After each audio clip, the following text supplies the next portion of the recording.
ini BTW ada cendol. Sepertinya agak lain ini. Ada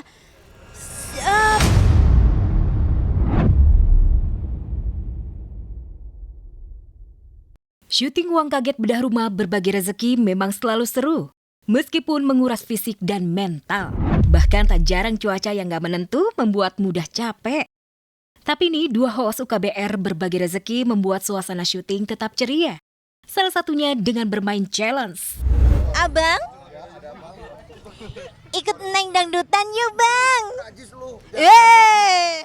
Sejak menjadi host UKBR Berbagi Rezeki, Iksan dapat merasakan getirnya menjadi pedagang kaki lima. Iksan kini serba bisa.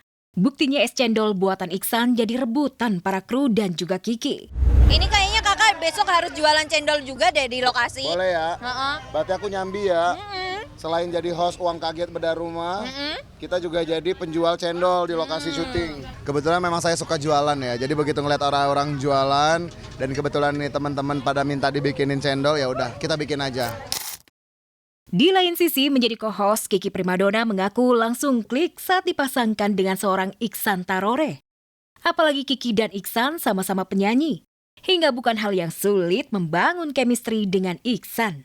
Karena kita cukup sering ngobrol, komunikasi. Kak Iksan juga asik orangnya. Ya alhamdulillah membantu. kita dikasih kepercayaan nih sama Uang Kaget Bedah Rumah. Allah ngingetin kita untuk ngasih tahu kita lingkungan kita ini seperti apa, untuk lebih paham lagi ya. Biar kita tetap bisa bersyukur.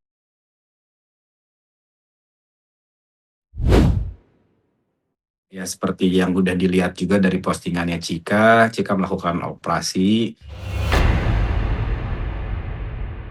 Ujian kembali menerpa Cika Jessica. Baru saja kondisi ibunda membaik dan kembali ke rumah, kini giliran Cika yang tumbang. Mendadak ia harus dirawat di rumah sakit, bahkan bersiap menjalani operasi. Meski tak menyebut secara detail penyakit yang dideritanya, namun Cika menuliskan kalimat bernada pasrah. Ternyata memang harus dihadapi, nggak boleh dihindari sampai aku bisa melewati ini. Mohon doanya ya teman-teman supaya aku cepat sehat lagi. Amin. Tuhan Maha Baik. Alhamdulillah. Kalau aku sudah tahu sebenarnya operasi apa, tetapi kan aku masih belum mendapatkan izin dari Cika nih, karena dari Cikanya sendiri masih belum membuka pembicaraan, belum buka omongan. Kita tunggu aja konfirmasi dari Cika, kira-kira operasi apa, tapi yang jelas operasinya semua berjalan dengan lancar. Tumbangnya Cika tentu mengejutkan tak hanya publik, tetapi juga teman-teman artis. Pasalnya selama ini Cika telah berjuang merawat sang bunda yang mengidap sakit ginjal kronis dan stroke. Mama habis cuci darah, alhamdulillah stabil, alhamdulillah. Dan ini berarti mama udah mau hampir setahun kena stroke. Kini di saat ia jatuh sakit sampai harus dioperasi, ia justru tak ingin sang ibu tahu. Tak heran publik pun menduga sakitnya Cika akibat kelelahan merawat sang ibu.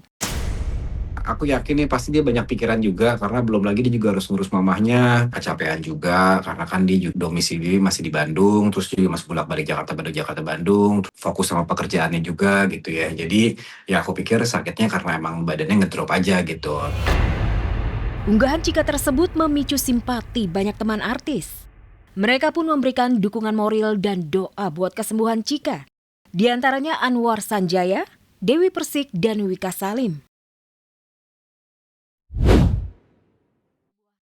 Luna Maya dan Maxim Botier memang pasutri goals idaman.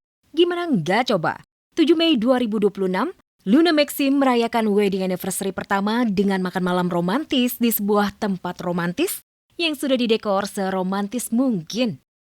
Merayakan 1 tahun pernikahan, Luna Maxim juga bikin foto shoot yang super duper romantis. Di balik romantisme tersebut, ada momen kocak yang terjadi, di mana Luna tidak ingat kalau 7 Mei 2026 adalah momen 1 tahun pernikahan.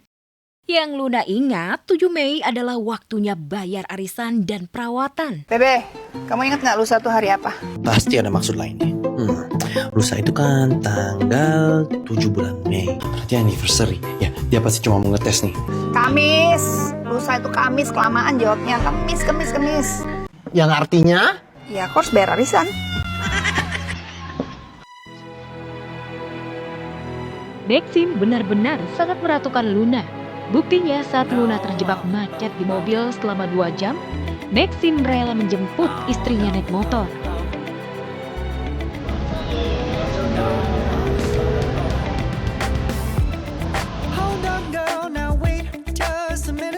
Pastinya berbeda, ya happy aja gitu, senang bahwa kan sekarang udah posisinya berbeda.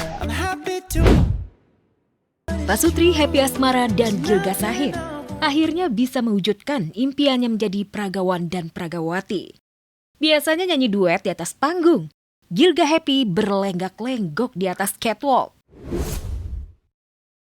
Dadakan banget ya. Pertama kali dan nggak ada pengalaman sama sekali ya. Cuman istri udah ngasih tahu aja kayak nanti jalannya gini ya gitu. Jadi ya apa adanya itulah, dilihat itu aja sih. Kayak sok digala-galain gitu, sebenarnya nggak bisa gala. Yang bikin grogi tuh kita nggak JR, jadi kita nggak tahu kan ada 3 line kan, flow-nya gimana kan ada yang beda-beda, ada yang keluar begini terus kanan kiri, ada yang begini kan dari setiap desainernya gitu. Nah kebetulan tuh kita tuh harus begini, cuman aku sama suamiku tuh kayak ini kemana, saya nggak abis ini kemana gitu, itu yang bikin grogi sih kita aja, selebihnya pede lah.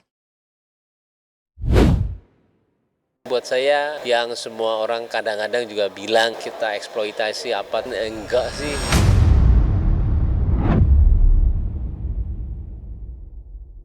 Di tengah situasi bahagia dengan karya film terbarunya, Baim Wong justru diserang tudingan panas. Aktor yang kini lebih menikmati menjadi produser dan sutradara ini malah dituding melakukan eksploitasi terhadap kedua anaknya Keanu dan Kenzo. Berawal dari sering mengajak anak-anaknya ke lokasi syuting, Baim kemudian mengajak mereka ikutan syuting. Bahkan dalam film-film karyanya, Baim selalu melibatkan Keanu dan Kenzo. Jangan, lihat atas. Nama gua ini piano, dia semuanya harus bisa. Kan bisa coba. Apa itu? Oh, 2. Enggak, banyak.